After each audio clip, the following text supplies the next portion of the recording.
Welcome to Business Mentorship Keeping It Real, where we feature entrepreneurs and enterprise leaders who share their business stories in our guest blog found on shareyourstories.online. Our guest is Janice Brown, a respiratory therapist, a yoga instructor, and intuition expert. And we're going to discuss how Janice is teaching C-suite leaders, athletes, and individuals how to use this communication skill.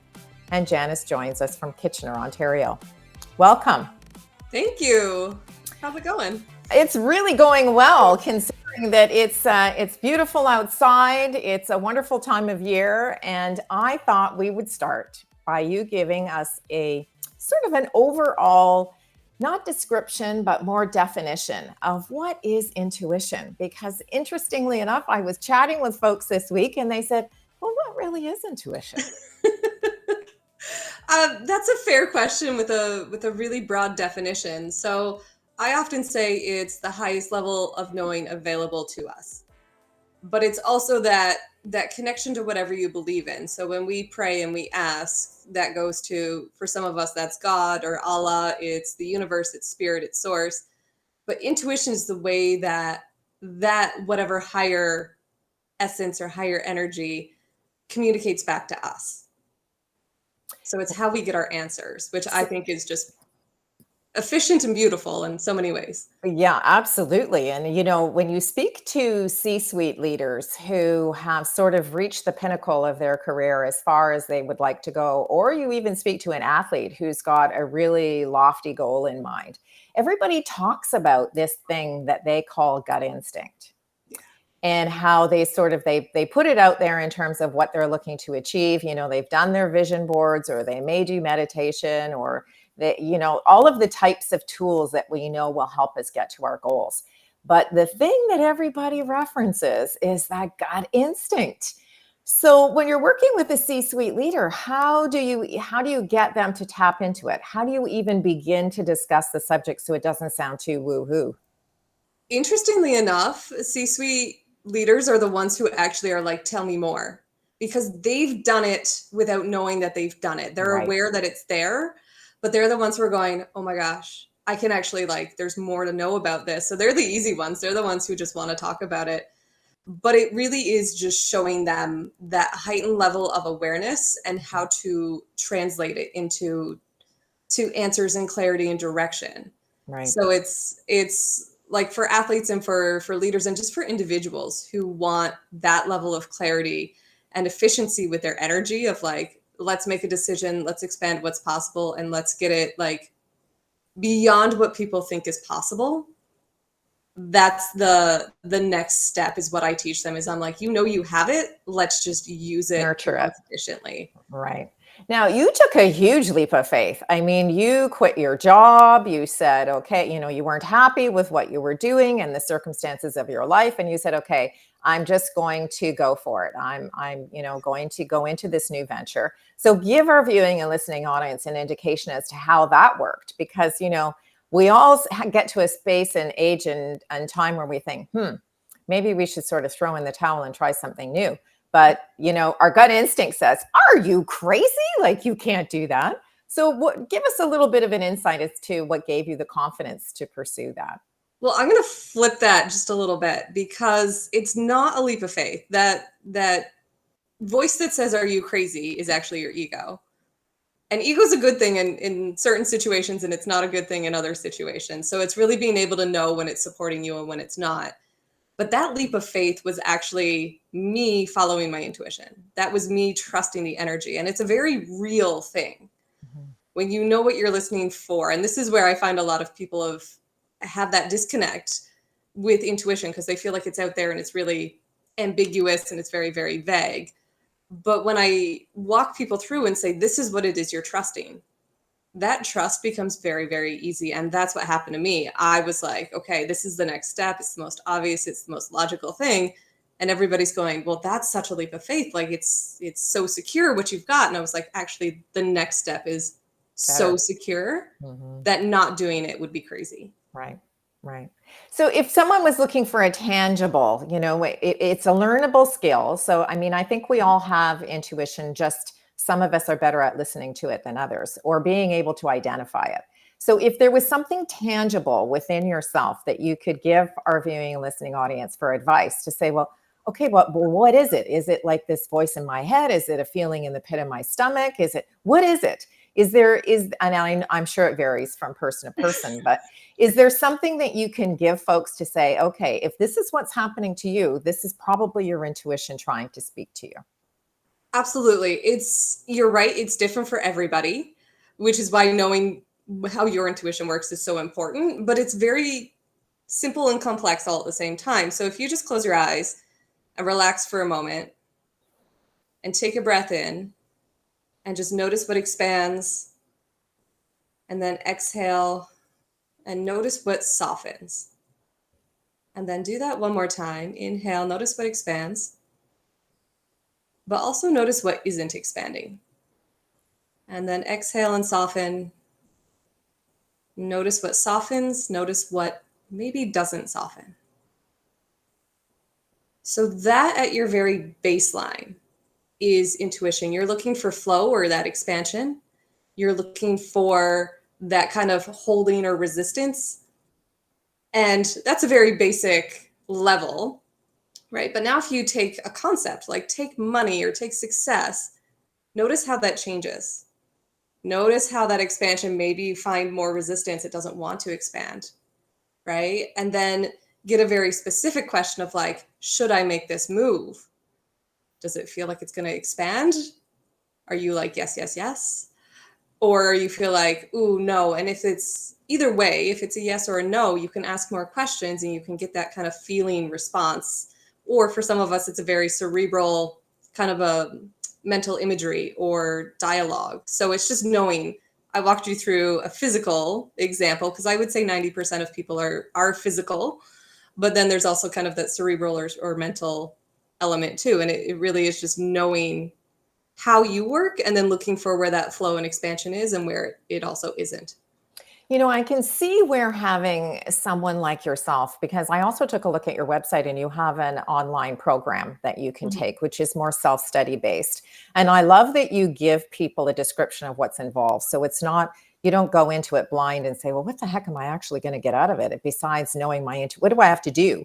So Yeah. I kind of love that you outline it on your website to give people more insight into what's involved. So, what's the commitment? What do you actually have to do in order to tap into this? Because let's face it, if we want results, we have to take action. Yeah. I think you're exactly right on that. What's involved is really, I teach an 8-week program. It's an hour a week. And then I say 10 minutes of practice each day. Because as much as I'm teaching intuition, I don't believe in blind faith, actually. I want you to know. I want you to have that certainty and that clarity and that knowing because it feels amazing when you're like, heck yes, it's so good. So it's just 8 hours of study plus about 10 minutes of practice each day. And I walk you through exercises to make it real, right? I don't ask for blind faith. I say, don't make the big business decision in the first week, but let's test it out so Right. that you know what it is you're trusting, so that it is real and you can rely on it. And then you're just, life flows because you know the You have the decision is yours. confidence, right, to Yeah, make the decision. I absolutely. really love the practicality and the approach that you have by saying, let's take baby steps. Mhm. Let's not make the big elephant in the room decision that may be sitting in the back of your mind that you really want to get to. But let's take some little baby steps along the way to say, okay, so yes, this does work. And yes, I do feel confident. And hey, this is giving me an awful lot more pleasure, acceptance, and understanding in life, because Yeah, that's really what we're all going for, right? I mean, at the end of the day, we all want to be accepted by a community and feel good about what it is that we're doing.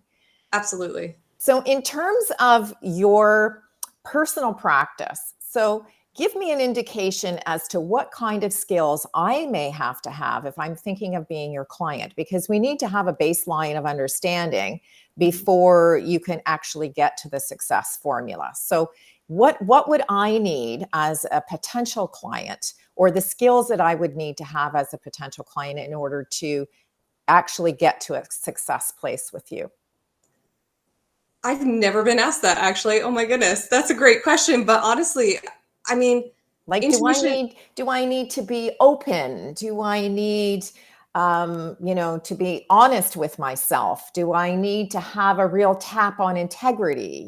Like there's got to be some sort of qualities that you have found in your clients that are consistent or common amongst all of Mostly them. just curious. Mostly just like you want to know more, and you know that there's something more out there. You just don't know exactly what that is. Right. And often I would say most people who come to me are just like tired of the overwhelm. Ah, okay. So it may be something that they're experiencing rather than feeling, right? Yeah. They're overwhelmed with trying to make decisions, and so they're trying to make them easier. Yeah. And they just want more, right? Right. It's that streamlined flow of I know and I'm confident, and I like the level of joy in life really goes up when you don't have to spend so much energy kind of like should I, shouldn't I don't know what's the right thing for me. And we live in a very noisy world. Hmm. So So true. it kind of just helps. It's the best description I have for it is like coming home to yourself. It's for those people who are ready to really come home, really to step into their knowing and their power. So I'm sure that you've got a business plan because, or even if it's not written down, it's in your mind as to where it is that you'd like to go. So you've been in business for a few years, you've been working with clients, and you've obviously achieved a level of success. You've accomplished some goals, obviously going outside your comfort zone, because doing an online program it's not for the faint of heart either. I mean, that takes a lot of commitment. So what's in the future? Where do you see the future of your business? Because we all get to a stage where we say, okay, what's the expansion plan? Or is it the opposite? Is it just the continuum of the success that you're currently appreciating? I One, I'm appreciating it because it's Mhm. so much fun to see people just go, "Oh my gosh, I get it." And Make like, the connection, right? yeah, right? Yeah. That connected The light feeling. bulb moment.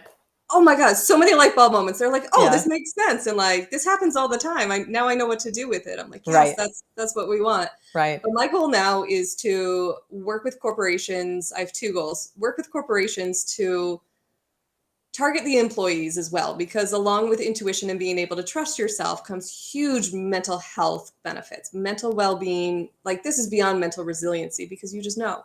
Right. And then also working with more professional sports teams. Ah, okay. Well, that's really interesting because those two dynamics are talking about groups and Mhm. the attitudes of those groups and how they feel to make a connection to the organizations that we work for. I mean, we've all been in corporate, right? We've all started at the bottom of the ladder and worked our way up or got to a certain space in the organization and said, okay, this is either for me or I'm going to dovetail into something else. And that's usually because your inner voice or your intuition is telling you to do something else, right? Mhm. So, wonderful point with corporations. So, how do you take the synergy of being in an organization that obviously has a mission and vision statement because everybody's very much aware of what are their companies trying to do, what are we trying to achieve? So connecting with those organizations is becoming even more important. And I is there a sweet spot in terms of the number of employees relative to the size of the company? Does that work? Does that come into play at all? Um, Usually I found at least getting into companies, you're working with a team or department, so the number is anywhere usually from like 10 to 75. Ah, okay. And it really just depends because every time I go in, I say, okay, what do you guys know about intuition? I want to build on what you've got, Right. right? So then it's fun because then they're interested, and it oddly enough gives space. You'd be surprised how many people in corporate go, like, I always know when a colleague is pregnant, even before they say something. Like everybody's like secretly intuitive, but they don't talk about it. And this gives So them a true. space to really bring that part of themselves to the Yeah, that's forefront and so true. say, okay, this is part of who I am. Yeah, and I can see the translation into the athletic space because, a team is obviously trying to get to a goal, whether it's an individual goal or a team goal, and so usually it's to win. However, sometimes it may just be to have fun and play the game, depending on the level of the organization. I have a park at the end of my street, and I see all the kids and their t-shirts are down to their ankles. Like they're running around chasing the soccer ball, or they're trying to play baseball, and they're so tiny, and their t-shirts are huge. And there's this whole pack of them, and they're all going, after the ball or whatever it is that they're playing. Yep.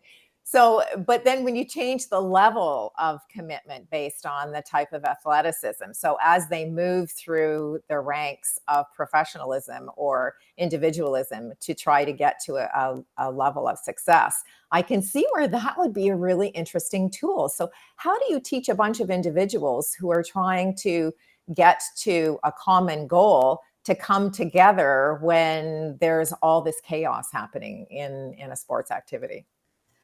The beautiful thing is there's people, I'll say this, the most common question I get is, how does intuition work? And I break that down into multiple parts, like how in general does it work? How does it work with the individual? And then how do you apply it? Right.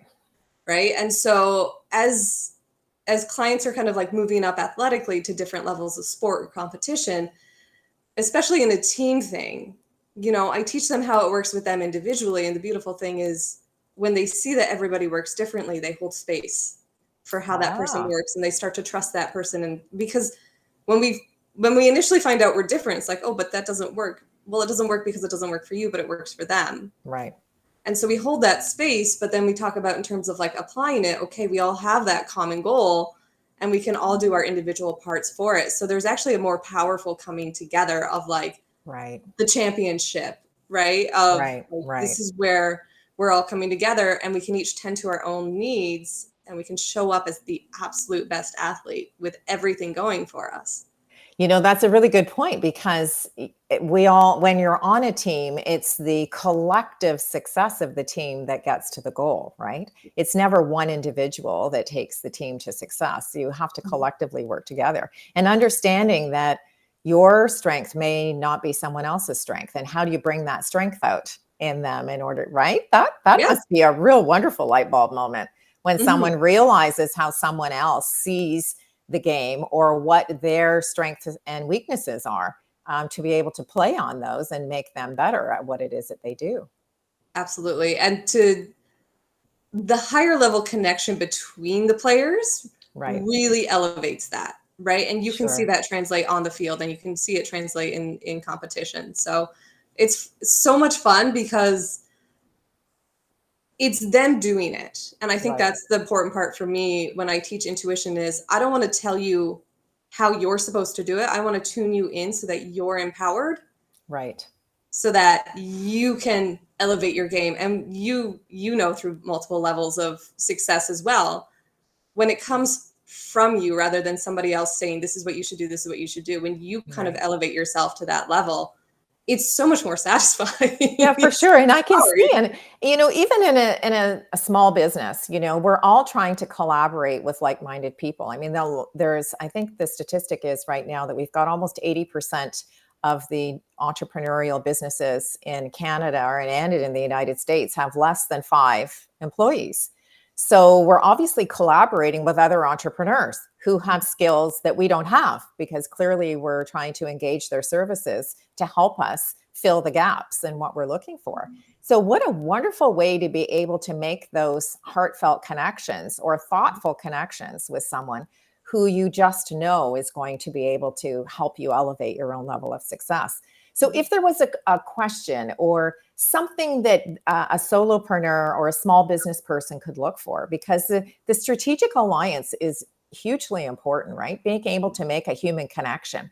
So when we're meeting people or when we're interviewing people or when we're trying to decide who we may like to make that connection with, is there a particular question or an approach that they could use that will say, now that's what I'm looking for? Because I think that's really ambiguous too for a lot of folks when they're getting to a place where they're trying to expand.